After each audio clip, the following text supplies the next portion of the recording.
ঈদ যাত্রার খবর জানতে রাজধানীর সদরঘাটে যাচ্ছি সহকর্মী হাসান জাবেদের কাছে। জাবেদ, লঞ্চে ঘরমুখী মানুষের ভিড় কেমন দেখছেন? জানছিলাম যে লঞ্চগুলো একটু দেরি করে ছাড়ছে, কথাটা কি সঠিক কিনা? আপনি কেমন দেখছেন সেখানকার পরিস্থিতি?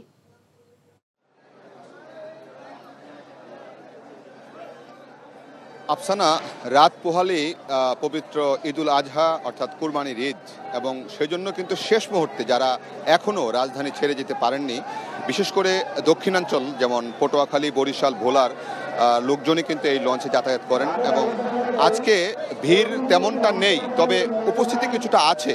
উপচে পড়া যে ভিড় যাত্রীদের সেটা নেই, তবে লঞ্চগুলি একটু দেরিতে ছাড়ার অভিযোগ সেটা আমিও এসে দেখেছি। এবং একটি লঞ্চে আমরা যেটা দেখতে পেয়েছি, ভোলার চরফেশনে যাবে MV-14 এই লঞ্চটিতে যাত্রীরা মানে এতই বিরক্ত হয়েছে যে সকাল 9টায় দুপুর 12টায় এসে তারা অপেক্ষা করছেন। বলছিল যে 6:45 ছাড়বে, 7টা পার হয়ে গেছে, তারপরও ছাড়ছে না। শেষ পর্যন্ত যাত্রীরা আসলে এখানকার স্টাফদের সাথে বাকবিতণ্ডা এমনকি মারামারিতে জড়িত হন, সংঘর্ষে লিপ্ত হন ছোটোখাটো।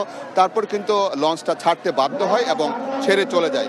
তারপর আমরা দেখেছি যে পুলিশ সহ অন্যান্যরা BIWT যারা আছেন তারা এসে এগুলি তদারকি করছেন এবং সঠিক সময় ছেড়ে যাওয়ার জন্য বলছেন। বিশেষ করে আজকে যে জিনিসটা দেখছি যে ভোলার যাত্রী কিন্তু একটু এখন বেশি যাচ্ছে, এবং শেষ মুহূর্তে যাওয়ার পিছনে তারা বলছেন যে শেষ মুহূর্তে কাজকর্ম ছিল, ছুটি পাননি, দোকান ছিল, গাড়ি চালাতেন, সেগুলি শেষ করে তারপরে তারা যাচ্ছেন।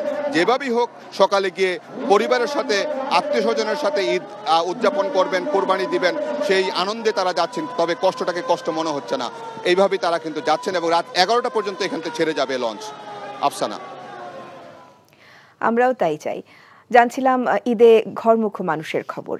এখন জন্ম সনদ দিয়ে খোলো বিকাশ স্টুডেন্ট অ্যাকাউন্ট। নিজের বিকাশ নিজে কর।